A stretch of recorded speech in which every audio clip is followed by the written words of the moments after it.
Tanya here from Edu TV, and today I welcome you all to our yet another episode of our program. It's a matter of principles, and it's an absolute honor for me to have with us today a distinguished educator with about 34 years of experience in shaping young minds, Miss Jessy Roy, the principal of Goenka Lloyds Public School, Chandrapur, Maharashtra.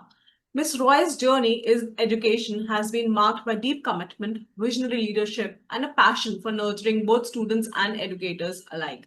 In today's conversation, we shall be exploring some vital topics with ma'am, including the redefining school leadership in the 21st century, supporting students on the emotional and mental well-being, the parents' engagement beyond the PTMs, and her advice to young aspiring school leaders. Welcome to your program, ma'am, and we are honored to have you with us today, ma'am. Thank you. Thank you. It's my pleasure to be with you. Thank you.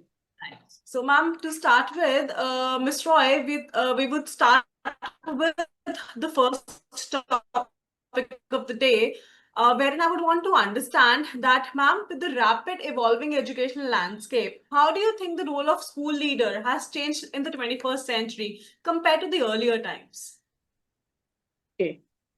See, to this question, the first question, the point is that the change of the role of a leader, I would actually, it may be against, or it may not be the same as you are thinking. I would say that there is no change, I will tell, because a leader was a leader from the beginning, and she or she has to understand the changes that happen, because here the leader himself or herself should not change. The change should is happening in the system.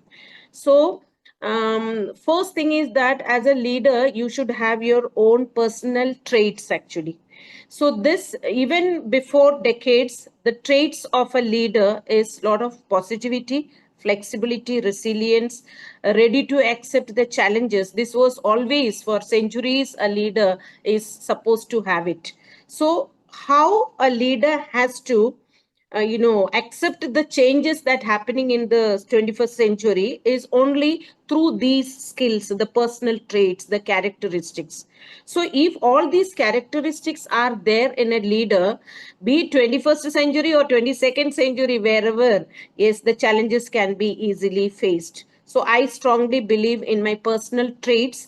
That is, I hold a lot of flexibility, understanding, and every time updated.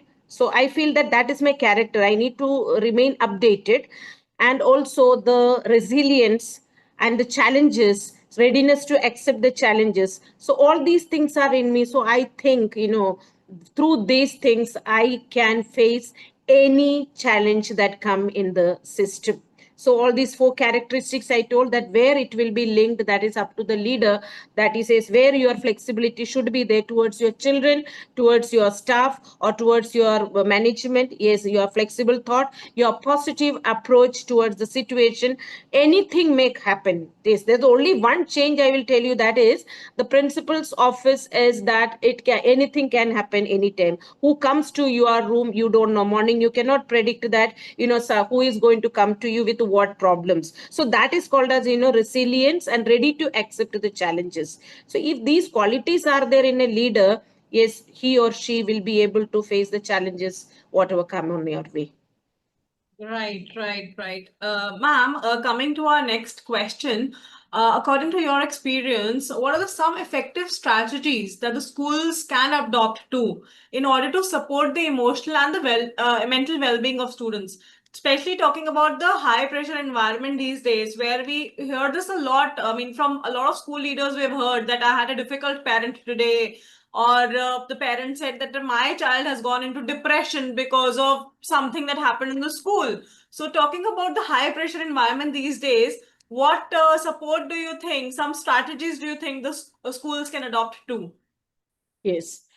See, our students, in a school, minimum they are there in minimum 6 to 7 hours. The children are in the school, so the most active part of the day they are spending in the school. So we should be in a position to understand what problems or what good things or strength or weakness a child has, so that we have sufficient time. First of all, this is only I just want to tell to the people who say that, very few hours the children are with us, then will we go to teach them or will we understand their mental status?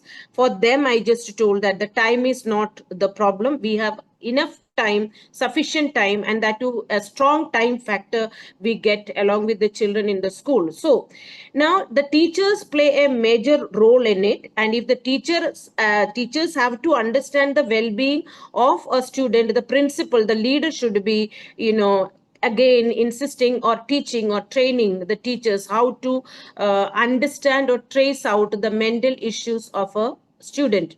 So in schools, for example, a teacher is teaching in the class or the teacher is in the class, the teacher herself will be able to identify this child is facing any issues or not, because children, they cannot be, drama queen, so they cannot manipulate things too much. What is there in their mind will be reflected on their face or in their actions. So it is not very difficult to understand the in-depth feeling of a child or mental well-being of a child. It's quite easy to identify. Now, see, earlier decades ago, maybe 2 3 decades ago, we never had in school special educators or student counselors and all. It was only the teachers in their own way. They used to train the children or make them understand. Problems were there earlier also, but the difference was that those teachers were very committed, and it came from the bottom of their heart. When they spoke to a child, lot of in-depth feelings they had towards the children. So love is one aspect that can change a child. So I'm not telling these days the teachers don't have the love, because that is very mean on my part, because I'm working in this generation also. So I cannot say that these teachers don't have the real love, but I can say is they are, priorities have been changed. But those days teachers have only their students, and they didn't have technology, and also very close relationship we had. So that is why in those days schools we never thought of having any special educators or psychologists. But in school, to support the principal, we have now special educators and counselors. Plus, when the teachers have to identify and just to share that child's views or problems with the special educator or the counselor, rest of the things the principal has to deal along with these team. So I suggest all the schools, be it you may have shortage of one science teacher or a maths teacher, but you should not compromise on special educators and counselors, because these days children face a lot of mental challenges. The situation, family pressure is there, lot of ambitions are strong. Children want to earn very early, they want money every time. So their thing is that it's not that I am learning for my knowledge. They are studying, they are learning for earning. They know that they want to stand on their foot early, their demands are more. So there are a lot of pressures for the children, because their priority is not only studies, their priority is earning money behind their back. Especially in urban places, cities, and all, children, they see the luxuries, so they see that I need a lot of pocket money, so I need to earn also. So when such thoughts come, there's a lot of distractions. Parents cannot fulfill the demands of the children, because their demands are too many. So in such situation, the school leader is the only solution, who has to find ways, multiple ways to deal with the children with a lot of passion, affection, sympathy, kindness, all these things, and can make a lot of change. The child should feel that I am wanted in the school. My teachers love me. My principal identifies me. So, ye thought if a child has, he or she will never go wrong anywhere, and they will be mentally strong. So, finally, emotions are there at place. Everybody should be emotionally connected. That EQ is very much necessary for a teacher or a school leader to deal with the mental problems of the students. Absolutely correct, ma'am. EQ is something we've been talking about, and that is something which is very important, especially in the recent times. Ma'am, talking about the parent and the teacher's interaction, the engagement with the parents, we have observed that in many places, the schools, they limit the parent interaction only to PTMs. Whereas, I mean, talking about your opinion, how do you think the schools and educators foster deeper and with a more meaningful engagement with parents, and do it throughout the year, not restricted only to the PTMs, please? See, this is not the responsibility of the principal alone. It is the system actually. In my school, I can just tell that what I do, that I'm very much aware about it. I feel that I should have the hand holding of my parents always, their support. So if they are supportive towards the institution, so definitely they need to be involved in the school affairs. So very little things I try to involve the parents. For example, what gives them happiness is that it should a small get together. For example, you can schedule small get together class wise. You don't have to discuss. You make it very clear that we are not going to discuss anything about your child's progress. It is just a chit chat session with the teachers and the parents. So very often I have scheduled such small meetings along with class wise meetings. May refer to first A and B, the two classes together, the parents are called, I will be there, the teachers are there, we just simply chat general issues. The child is not the center of conversation. So there we get the attachment. They understand who is this teacher, what we talk about. We can have a small coffee session. So like that way, I have got in a year almost 10 sessions I have arranged for the staff parents to meet and discuss, wherein they are not going to talk anything about the child's or his studies or academics and all. It's general discussion only.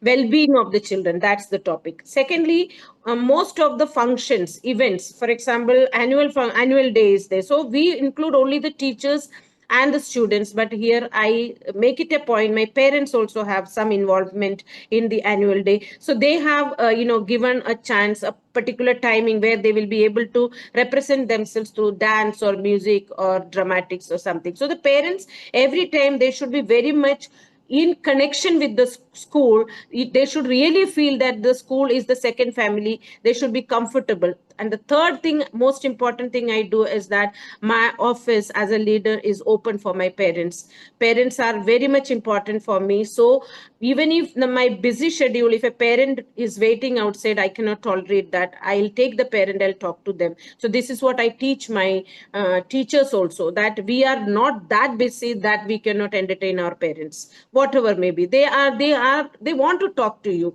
so let them come and talk. So communication gap is very much, it should not be there. There should be a strong communication built up between the school and the parents. So most of the issues, and the eventually what is going to happen, the child knows that my parent is working in hand with the school. I cannot play with that. I cannot go and tell wrong things about my teacher, because my parents love the school, my parents like my teachers. So if the child understands, I don't think they will be enemies or animosity and all between the parents. So today I am in a position that I can totally depend on my parents. If I call any one of them, they will be on spot ready to help us. So this is the bond that we need to create with the parents. Absolutely. Wow. I think that's something remarkable, ma'am. Ma'am, now coming to the last thing of our show for today. Ma'am, as somebody at your level who has spent more than 3 decades in education industry, what advice would you offer to young educators who aspire to take on leadership roles in the schools, ma'am? Yes, here the leaders need to understand that whatever positions we have got, it is temporary. We have to hand over actually things to be handed over from generation to generation. These values and the roles and responsibilities. We cannot concentrate the powers only on few hands. It should be our teachers to be equipped. Small roles can be given. The entire school system can be categorized into different portfolios areas, and let the teachers look after that areas independently under the supervision of the principal or the vice principal or the administrator. So that is the way. It is very necessary that the teachers in the school, they should be responsible, and if you want they should be responsible, you should be giving them roles and responsibilities which are accountable. So accountable roles and responsibilities to be given. At the year end, you will be able to identify who has that particular potential. If and you want require a regular, or you want to have a profile is created in future, then you will be able to give that same profile to the teacher who has been doing that role. So leadership, yeah, this is the responsibility of the school leader to allot roles and responsibilities to the teachers and strengthen them. And all strong people we require. If you want strong people in the system, and you need to strengthen them, and that strengthening happens at the top level. The leader, she or he cannot concentrate all the power in their hands and sit, because power, one day it will go away from you, but you need to have people to carry it on, so the torch to be carried forward. So I always think that my every wisdom, my 3 decades you have told, so whatever wisdom I have gathered here, I genuinely make an effort to transfer to my young teachers, so that is I can be somewhere helpful in future. They will remember me. So this is the way we can do it. Absolutely. Thank you. Thank you so much for your inputs, ma'am. I mean, talking about a message for the younger leaders, talking about the emotional aspects of students, talking about the parents' involvement, I think your advice, your inputs would be beneficial for a lot of people who would be watching Edu TV in the near future. Thank you. Thank you so much for your time, ma'am. Thank you. Thank you so much. Thank you. Thank you. Thank you, ma'am.